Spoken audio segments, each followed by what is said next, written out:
so we're jumping into crude oil, of course. We got about 10 minutes until we have those EIA inventory numbers. Crude oil, we're looking at the November contract, currently trading about $50.20. We jumped into the spreads, commodity spreads, crude oil. We jumped into the 11 a.m.s to start things off. So these line up pretty close. We're going to be able to have a floor and a ceiling at about $50.25. So about 5 pennies away from where we are. And as this ticks up, maybe it'll even tick right to that 50.25. Here's going to be our bullish position on the left, 50.25 up to 51.75. We're going to have a bearish position on the right, which is 50.25 down to 48.75. I'll put one contract on each. Buying the bullish one, it's going to be costing us 14 cents or $14. That's all going to be no intrinsic value, all premium, right? Because the price is currently not even within that 10 spread. cents over, yeah. No, it's 4 pennies below it. Oh, okay. Yep. And then on the negative side here, we're going to have about 4 pennies of actual value plus the premium. So I already can tell this is going to be about 18 pennies. Right? We'd be selling it. And there's our 18, okay? Right. So that's where you'll begin to understand this. You know, I know that there's going to be the same amount of premium relatively priced into this because it's within 5 pennies of the price of where the floor of the ceiling begins. Yes. So if I know that this one is $14 with no intrinsic value and this one has 4 pennies of intrinsic value, I can pretty much guess it's going to be within 18, 19, somewhere in there. That's right? cool. Yeah, right. So $32 you're looking at away from 50.25. And as this begins to tick, it's coming right up to that level. It's clicking, whoops. It's approaching even closer. So now we're at 31, as it's now 2 pennies just away from that price. 31. So $31. Let's just jump over to the 12 o'clock, see where we line up. So those are going to have the same one. We walked through a little bit of a similar situation in the NADEX workshop that we did up in Boston, and this is lining up somewhat similar. So here's our 12 o'clocks now. Same exact spreads, 50.25. This time, it's costing us $19 instead of about 14 on that side. And then on the negative side, we'll be selling it, one contract, 20. So you're looking at 39 versus 31. Okay, so you're paying about 4 pennies on each side there for additional value for that hour. So $39 to go till noon. And now let's just jump over here. So the 8 till 2:30s, they don't quite match up because we'd have to go to 50-50 here. See how that works? Yep. And then let's jump in for the master spreads. They don't quite match up because we'd have to go to 50. So now that's where if you do want a little bit of a bullish or a bearish bias, though, you could choose to, you know, either get in where your floor and ceiling's at 50, so you have the 27 cents of intrinsic value to the upside, or you could do it where your floor and ceiling's at 50-50, where you have that value to the downside. Does that make sense? Okay, so let's take a look at this for a second. So we're looking at the November contract. We'll see which one jumps up here is.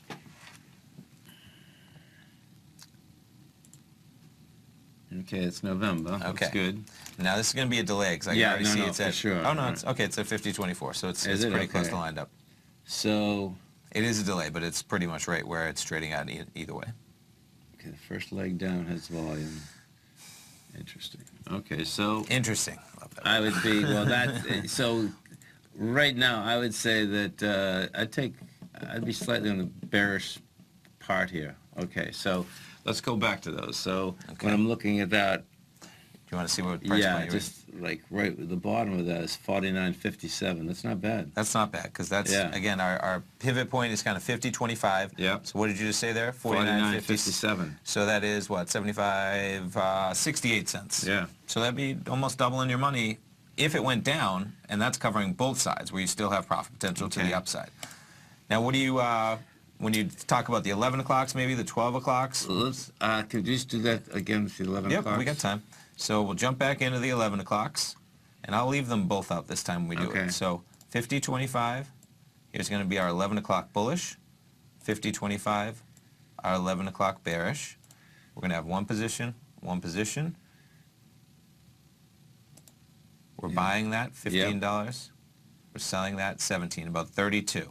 Yeah, see, that's nice because that's a bearish skew. No, this is stay with 50.25. We're within 2 pennies of the pivot point. There's almost no value anymore. Oh, I get it. Okay. Yeah. I was looking at the 50.08. Okay. So and that's 32 bucks. Is that what you said? Yes, $32. And let's just jump over to the 12 o'clocks again because we'll pull them up the same way. There's our bullish position on the left. This time, instead of being 15, it's going to be about 18 to the bullish side. It's going to be a little bit more, about 3 pennies more expensive on the bearish side, right? Because Okay. that's where our intrinsic value is. 3 Yep. pennies to the bearish side Right. of this. So 39. That's what. So you're looking at 32 or 39. So 7 cents gives me an hour. 7 cents gets you an hour both ways too, Right. because you're really paying about 3.5 pennies to 4 pennies Yeah. each way. That's for just, that. that's just one of these. Each one Okay. of those. Yeah. Perfect. So let me make sure we're gonna there. These are 12 o'clocks again. We're Right. buying. Which is There's pretty our good. buy. Yeah. We haven't done oil for a while. There's our sell. Okay. Order received. Now you Okay. always want to make sure these get hit. Right. There's our open positions. We got one positive, one negative. We're covered on each side, and there we go. Good. So we're all set. So again, 50.25 is our pivot point. Yep. And we had about $39. We got in $18 on one side, $21 on the other side, $39 total, which is 39 cents away from that 50.25. So let's just call it 40 cents to make things easy, right? So we got 50.65, or we got 49.85. Okay. That's All right. 49.75 I was looking at. And what's going to be 49.57. and what's going to be interesting here is that, like when the API came out last night, Yes. you know, these numbers were, I suspect, they look a little skewed because of the storm. Meaning, Okay, sure, yeah. And so that's going to be built in there. Definitely. You know, the gasoline inventories were the highest they were since January. Now, the crude oil inventories were drawn down, but I can picture, we know how many people were out of gas down here, just kept going to get gas. Yeah, I heard So you talking to Andy Hecht about yeah, it. It's a so good you just keep conversation. cranking There's it, a lot right. of factors that go into There it, is, right? It's there like is. gas, crude oil, demand, Right. supply, Right. Huge. all of that. The refineries, exactly. Yep. Yeah. Welcome back, folks. So we just got a pop. We'll get you those numbers. We got a pop from like a 50.22 to 50.55 right now. And it's climbing. So crude oil inventories fell 6 million barrels. Gas inventories rose 1.64 million barrels. We'll see how that breaks out. Let's jump over to that platform. So there's that 5-minute bar. We're only 40 seconds into it. And we were trading about 50.25. We're up about 30 pennies from there. And again, this position cost us about 39 cents. So break even's at about 50.65 to the positive side.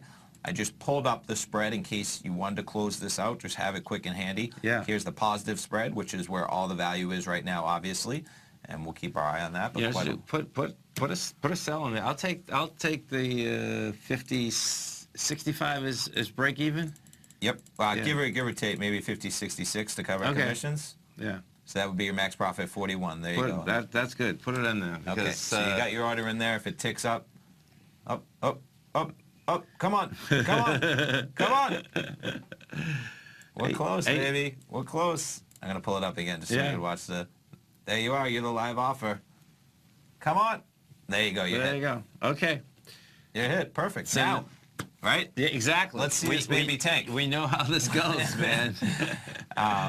Yeah, you can't go wrong. I like how you did because we talked about it. Realistically, you were looking for a bearish pullback. Right. So anytime you get the bullish pop, you take your money off the table, you break even, and guess what? Right. Now you have an hour and a half of exposure. That's why I'm having the noon one is a lot nicer right now, I would especially agree. with the pop that quick. I would agree. You know. And as we've seen, anybody who watches this program watches us break down these numbers, man. The first move is not always the move that is able to Right. sustain. Right. So let's jump back and see how we go. So here's the big number. Median estimate was almost break even, and you had a 6 million barrel draw. So crude oil, 6 million barrel decline versus a median estimate of 500,000 barrels. Cushing crude plus 1.5 million. PAD 3 crude minus 4.4 million. Gasoline, pretty close, 1.6 million versus 1 million.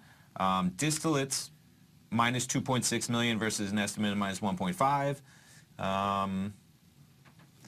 So fuel demand fell 0.3% in the past 4 weeks. I think, demand is a big part of these numbers that come out, Yeah, too. it is. U.S. exported 1.9 million barrels a day of crude oil last week. Day. That's absolutely spectacular. Chief energy correspondent. I mean, this is where, people who have, like our man Andy Hecht, of course, a real fundamental breakdown of these Yes. things. That's where they dig into these numbers. And I'm guessing, even though I don't have the context to understand it, that's a staggering number. Right. Exporting that type of oil. Because guess what? We're always talking about we're oil reliant, right? On whether it's Yes. like the Middle East or whatever right. it is. But If we're pumping out 2 million barrels a day and exporting it, maybe we're not as reliant as we used to be. No, we're not. At And least- that's that whole shale deal. That shale boom just took oil prices and took those other countries by surprise. So, I mean, geez, you know, that was a nice execution when you look at, that's almost the high of that bar, 50.66.